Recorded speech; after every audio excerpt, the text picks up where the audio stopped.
विरोधकांनी मतांच्या तुष्टीकरणाचा कळस गाठल्याचा गंभीर आरोप मंत्री आशिष शेलार यांनी केलाय आणि या लोकांना केवळ हिंदू आणि मराठी माणूस दिसतोय।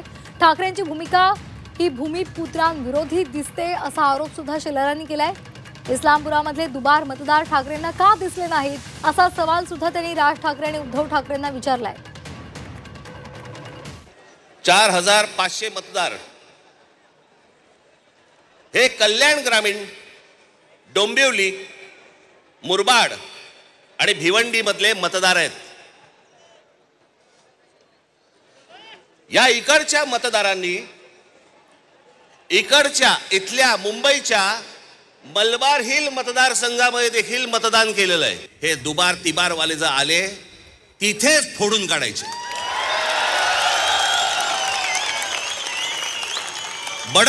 बडवायचे आणि मग पोलिसांच्या हातात द्यायचे। त्याशिवाय हे वट्टीवरती येणार नाही, त्याशिवाय हा महाराष्ट्रामधला जो चाललेला कारभार आहे हा वट्टीवरती येणार नाही। राज ठाकरेजी यांनी जी भूमिका मांडली, जे मतदारसंघ सांगितले ते कल्याण ग्रामीण, डोंबिवली, मुरबाड, भिवंडी आणि मतदारांची नावं पण काय घेतलीत? प्रभाकर तुकाराम पाटील, राम माधू भोईर, गजानन पुंडलिक भोईर। तुष्टीकरणाचा कळस घातला या लोकांनी। तुष्टीकरणाचा निवडणूक यादी विशुद्धच असली पाहिजे, ती शुद्धच असली पाहिजे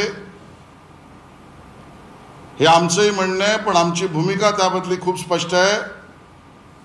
राज ठाकरेजी, दुबार मतदार केवळ तुम्हाला मराठी माणूसच दिसतोय?